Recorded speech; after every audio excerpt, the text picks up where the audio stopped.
দুই পা কাপড় দিয়ে খুঁটিতে বাঁধা, বিছানায় শুয়ে কাতরাচ্ছে অসহায় হাসান। দেখে মনে হতে পারে এ কোন বর্বরতা কিশোরের সাথে। তবে ব্যাপারটি তেমন নয়। হাসান মাহমুদ ব্লাড ক্যান্সারে আক্রান্ত। বুকের ভেতর বেশ কয়েকটি টিউমার। শরীরের পেছনের অংশে হয়ে গেছে ক্ষত। পা প্যারালাইজড হয়ে বেঁকে যাচ্ছে। তাই তো পা সোজা রাখার জন্য এভাবে বেঁধে রাখা হয়েছে।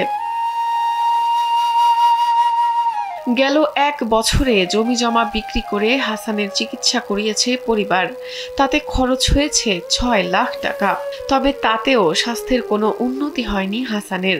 দিন দিন যেন মৃত্যুর দিকে এগিয়ে যাচ্ছে সে।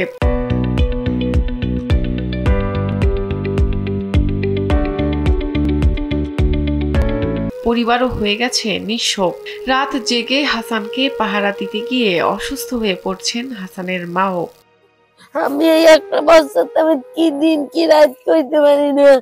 আমি জাগনা থাকতে থাকতে আমি নিজেই অসুস্থ হয়ে গেছি। নাতি তো আমার লড়তে পারে না, খাইতে পারে না। কালকে দাদি আমার একটু বাবাও দেই তুমি। আমি কেমন দাদা তোমার বাবু বইলে কেন পিছনের রক ছিঁড়ে যায়। ডাক্তার তো তোমার বাবাইতে কই নাই।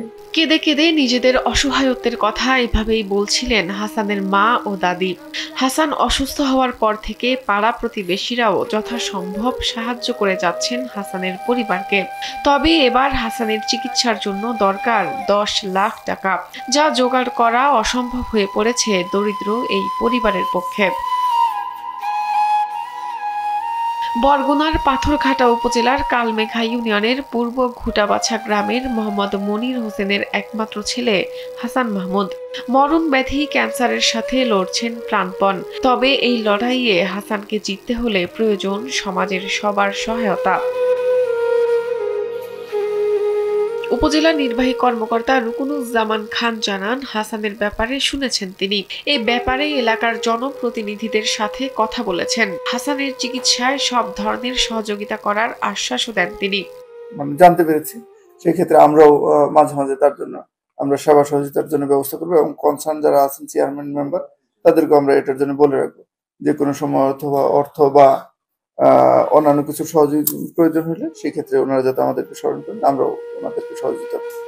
সমাজের বিত্তবানরা হাসানের চিকিৎসায় এগিয়ে আসলে আবার হয়তো আগের মতো হেঁটে চলে বেড়াতে পারবে, এমনটাই প্রত্যাশা এলাকাবাসীর।